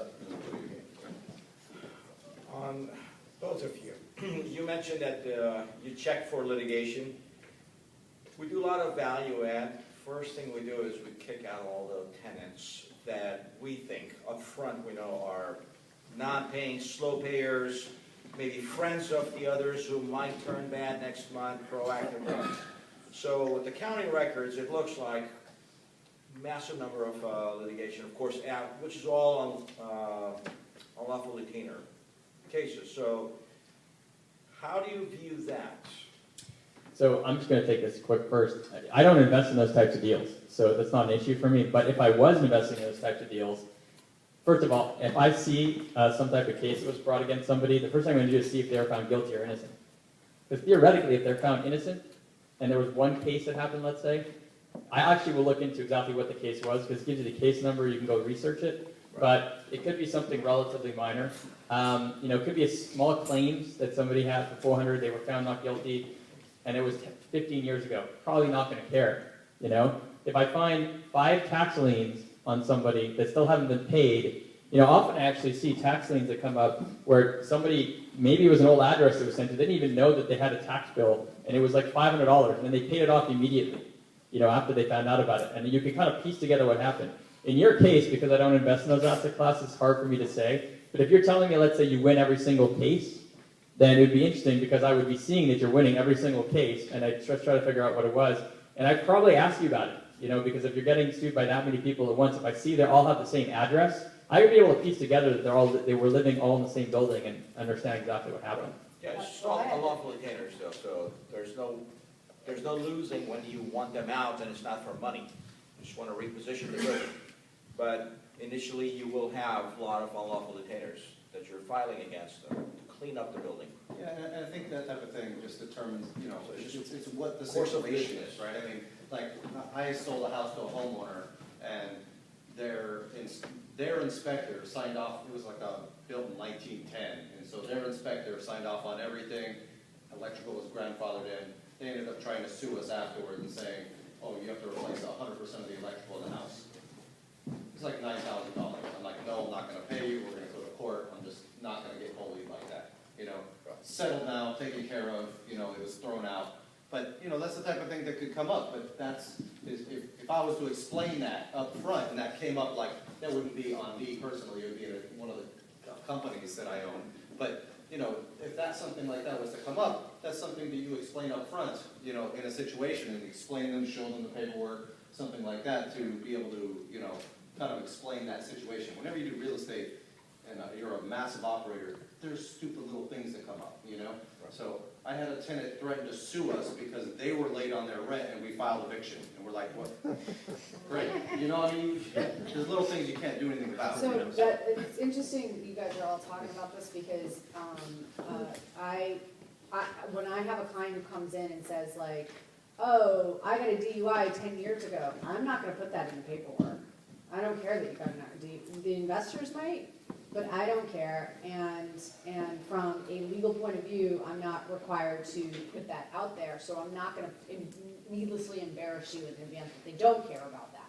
So I can't encourage you enough to run these background checks, because I'm only going to disclose what I absolutely have to disclose in order for the investor to make an informed decision. So what does that mean? Anything that involved a regulatory agency and finances, so were you investigated by the Department of Banking or the Department of Securities or the SEC? Did you file for bankruptcy? Did you get foreclosed on? Have you been sued? Those are the things I'm going to disclose. I'm not going to disclose the assault charge you got 10 years ago. It's not part of like a financial scheme or something. So if that's important to you, and I'll tell you right now, I did a background check on somebody once. Actually, this happened to me twice. One was a registered sex offender, and then the other one was a pedophile. Yeah. So background check. Actually, yeah. I once ran a. Oh gosh. I actually once ran a background check on somebody who was sued by about 40 different people, and what was so interesting is that they were sued by like 20 people in one state, and then 2 years later they were like sued by 10 people in another state, then 2 years later they were sued by 10 people in another state, and they were like clearly raising funds for stuff, and like and then disappearing, and then living somewhere else, and then doing the exact same thing and disappearing and living somewhere else. So it's really, really critical that you run the background checks. We got a final question here. Oh, just going back to your comment about making sure you don't want somebody learning off of your money.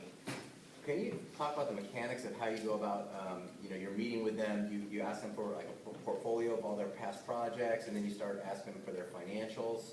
How does that, like the actual mechanics of that process work? Yeah, I mean, so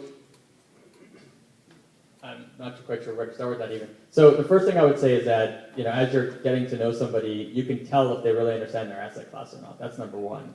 Number two is you're going to want to look at their historical transactions, and you're going to see what they've done, what they currently own, what they've owned in the past.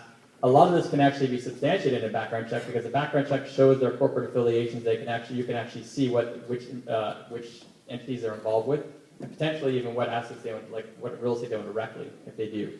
So, because the thing about learning off of someone else's money, and the reason why I'm hesitating to answer that question is because you could be dealing with somebody who worked for a very large hedge fund for 10 years and only did single-family flips, and they were like involved in 1,000 of them, right? But then they're not going to show you a deal that they did themselves necessarily, or maybe they'll show you 3 they did themselves. But they know this better than somebody who might have done 10 already, who's been doing it independently. So there's a lot of nuances to it. So it's a kind of a tough question to answer. It depends on the scenario. I think the most important thing is that you're going to want to assess their experience along with the overview they sent to you, and make sure that they've actually covered everything that you would expect them to cover, so that the comp analysis they've done looks correct, that the market study they've done looks very thorough, that even the business plan itself, like why did they buy the property and what are they planning to do with it, that actually makes sense to you. And don't forget that everyone's got their own opinion. So one person may think that this is a great business plan, another person may disagree for a reason. Like, I'll give you a great example. The internet threat, okay, for retailers. One person may be comfortable with the idea that CVS is going to be around for 10 years. Another person may say, you know what, maybe these pharmacies are going to let online, or maybe Amazon's going to start, filling prescriptions, and the CVS is going to be around in 10 years. So one person may say, this is fantastic, it's going to be stable for 10 years. Another person may say, I'm not sure about it, So my point in telling you that is you've got to assess everything yourself, and really you have to make your own opinion as to whether their business plan makes sense, not necessarily what you're going to have your own opinions based on what you read, what you think of the economy. There's so many different factors, and there's a lot of different variables to look at to really see if you think someone's experienced enough and thinking of things properly. That kind of answers my question. It's like you're not just looking at a portfolio of projects that they push in front of you. You're comparing that to the background check. You're looking at, you're asking them questions. Yeah, and to me, like the idea of what they've done in the past, it can be important, but at the same time, I would almost argue that assessing how they've analyzed the current property that they're buying is probably even more important than the 5 deals they may have just bought, because you may love the 5 deals they just bought, but if this one isn't good, it doesn't make any sense, right?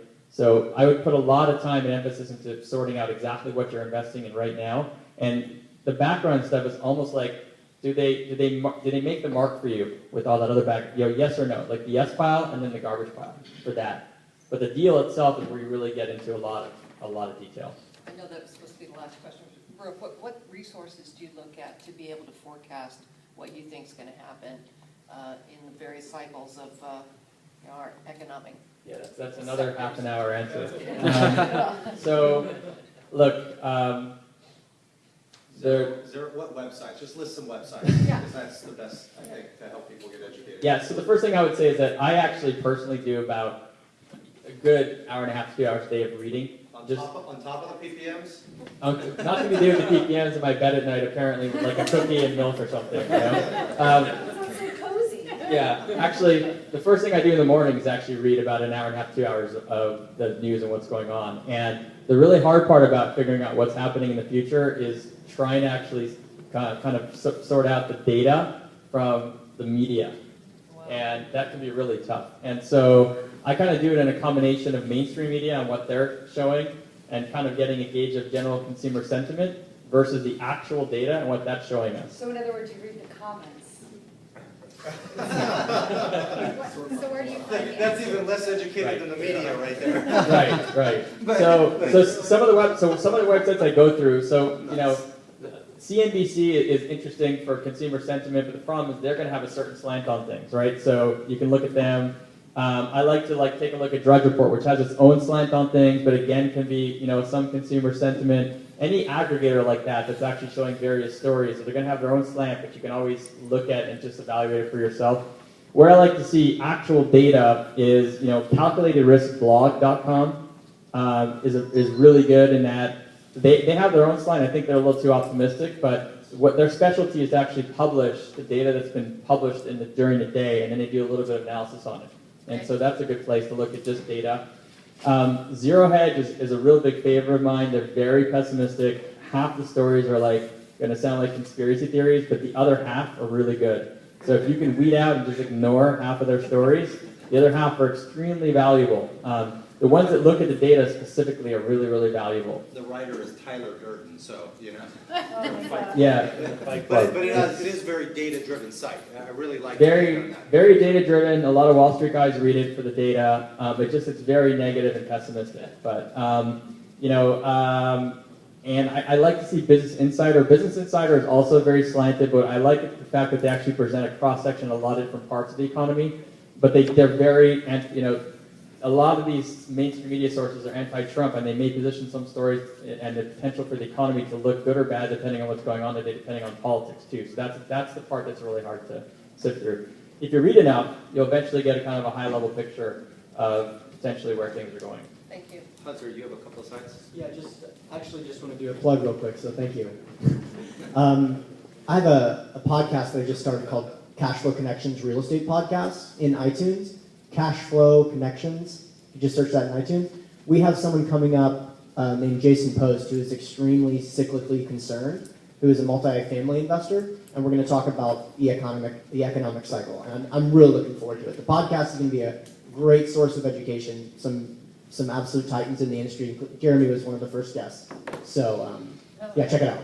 And I also think peakprosperity.com is a great place to go to get some data and get a general overview of the things facing our economy as a whole as well. So Peak Prosperity, Dr. Housing Bubble here in California, very pessimistic on the market as well.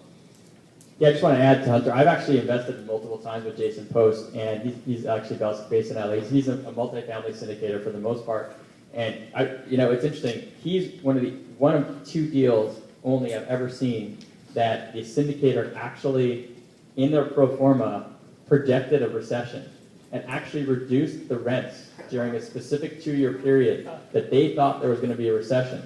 They never do that, ever. They just do like a 3% rent increase and a 2%, or 3% inflation increase. But I actually saw him put in the years and the dates that he thought there was going to be downturn down the line in one of the deals I invested in. I was really impressed.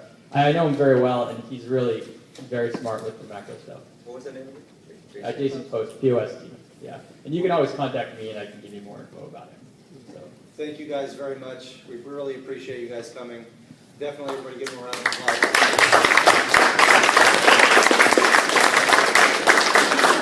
Feel free to bombard them with questions, especially the attorney. She's free right now. She's going to be giving me I'm not staying too much longer. I got to drive back to Temecula, so you can walk me out the door.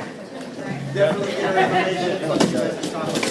Just got to go back and find the basketball court.